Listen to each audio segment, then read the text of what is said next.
ایک شادی ہمارے یہاں ہے اور ہمارے سب کے گھروں میں شادیاں ہوتی ہیں، مگر آقا کی شادی دیکھ لو، آقا کا رشتہ دیکھ لو، آقا کی محبت دیکھ لو، اللہ اکبر کبیرہ۔ حضرت خدیجہ الکبریٰ کا کاروبار بہت زیادہ ہے، اب کاروبار اتنا زیادہ ہے کہ ملک شام میں آپ کا سامان جاتا ہے، مال تجارت جاتا ہے، لیکن بار بار کسی اور کو بھیجنا پڑتا ہے، تو کوئی جاتا ہے تو کوئی مال میں کمی زیادتی کر دیتا ہے، یا کوئی آپ کا پیسہ مار لیا کرتا ہے۔ آپ بڑی فکر مند ہے، کیا کروں؟ ایک دن ذکر کر رہی ہے، جناب صفیہ سے ذکر کر رہی ہے، آقا کی پھپھوں سے ذکر کر رہی ہے کہ میں بڑی پریشان ہوں، مجھے کوئی ایسا آدمی نہیں ملتا جو ایماندار ہو، ایسا آدمی نہیں ملتا جو میرا کاروبار سنبھال سکے، جو میرے بزنس کو سنبھال سکے، میں اسے تنخواہ پہ رکھوں گی، میں اسے سیلری دیا کروں گی۔ اللہ اکبر کبیرہ۔ اتنا سنا تو آقا کی پھپھو جان نے فرمایا کہ اگر تم کو نیک آدمی چاہیے، اگر تم کو ایماندار چاہیے، اگر تم کو امین چاہیے اپنے بزنس کے لیے، اپنی تجارت کے لیے، تو میرا بھتیجا محمد موجود ہے۔ میرا بھتیجا اتنا بڑا امین ہے کہ سارا مکہ اپنی امانتیں میرے بھتیجے کے پاس لا کے رکھتا ہے، سارے امیر اپنی امانتیں میرے بھتیجے کے پاس لا کر رکھا کرتے ہیں۔ کہنے لگی سچا ایسا ہے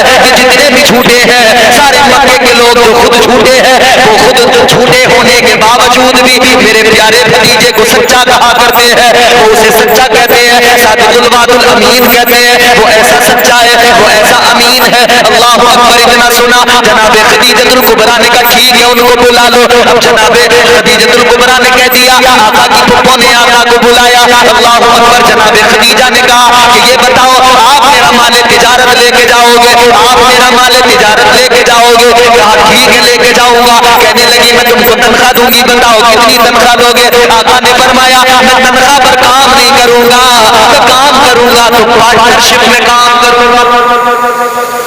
حضور نے مزاج دیا کہ کام اپنا کیا، نوکری سے اچھا کام ہے اپنا، چھوٹا ہو بڑا ہو اپنا۔ حضور نے فرمایا نوکری نہیں، سیلری پر کام نہیں ہوگا، اگر تم کو اپنا کام بزنس آگے بڑھانا ہے تو پارٹنرشپ نہیں کا ٹھیک ہے بات ہے۔ در حقیقت جناب خدیجہ الکبریٰ کا حضور کو بلانا اور مال تجارت دے کر بھیجنا، یہ در حقیقت حضور کی محبت ان کے دل میں آ چکی تھی اور حضور کو پرکھ کر دیکھنا چاہتی تھی، ورنہ حضور کی محبت تو اس دن خدیجہ الکبریٰ کے دل میں آ گئی تھی جس دن آپ نے خواب دیکھا تھا۔ حضرت خدیجہ الکبریٰ ایک خواب دیکھا تھا، جناب حضرت خدیجہ الکبریٰ نے خواب دیکھا تو رات میں اچانک اٹھی، بیدار ہوئی اور اٹھ کر فوراً پہنچ گئی نوفل بن ورقہ بن نوفل کے یہاں۔ وہ اس وقت کے بڑے عالم تھے، آسمانی کتابوں کا مطالعہ کرتے تھے۔ ورقہ بن نوفل کے پاس پہنچ گئی، جا کر کہنے لگی اے میرے بھائی میں نے خواب دیکھا ہے۔ کہنے لگی کیا خواب دیکھا ہے؟ کہنے لگی میں نے خواب یہ دیکھا ہے، میں سوئی ہوئی ہوں، میں نے خواب دیکھا آسمان کا سورج میری آغوش میں آ گیا اور اس سورج کی روشنی سے مشرق بھی روشن ہو گیا، مغرب بھی روشن ہو گیا، اس کی روشنی اتنی زیادہ پھیل گئی۔ اتنا سنا ورقہ بن نوفل نے کہا بہن یہی پہ رکو، ابھی آیا۔ اندر گئے، کتابوں کے برق پلٹنے لگے، آسمانی کتابوں کے برق پلٹنے لگے، اور جب اندر سے واپس آئے، آنے کے بعد کہنے لگے اے بہن خدیجہ سنو، جو تم نے خواب دیکھا ہے بڑا پیارا خواب دیکھا ہے۔ کہنے لگی تعبیر بتاؤ۔ ورقہ بن نوفل نے کہا تھا تعبیر اس کی یہ ہے کہ جو تم نے خواب دیکھا ہے، یہ جو آسمان کا سورج تمہاری آغوش میں آیا، در حقیقت اس کی تعبیر یہ ہے یہی مکہ ہوگا، اسی مکہ کی سرزمین پر نبوت کا سورج طلوع ہوگا۔ نبوت کا سورج جب چمکے گا تو وہ سورج نبوت کا تمہاری آغوش میں آئے گا، آغوش تمہاری ہوگی، تمہاری آغوش کے اندر نبوت کا سورج آئے گا اور اس سورج کی روشنی سے مشرق و مغرب روشن ہو جائیں گے۔ اللہ اکبر۔ اتنا سنا جناب خدیجہ الکبریٰ اس دن سنا ہے، اسی دن آقا کی محبت خدیجہ الکبریٰ کے دل میں آ گئی تھی، اسی دن انہیں پتا لگ گیا تھا کہ اللہ کا آخری رسول میری آغوش میں ضرور آئے گا، اسی دن پتا لگ گیا۔ حضرت خدیجہ الکبریٰ نے مال تجارت دیا، آقا کو بھیجا اور ایک اپنا غلام کے ساتھ بھیجا کہ نظر رکھنا، دیکھتے رہے۔ غلام ساتھ گیا، آقا گئے، مال تجارت لے کر تجارت ہوئی شام کے اندر۔ جب دکان لگائی گئی نا، تم لوگ اپنی منڈیوں میں دکانیں لگاتے ہو نا، لے جاتے جب مٹر لے کے جاتے ہو گاڑی کھڑی ہو جاتی ہے منڈی میں،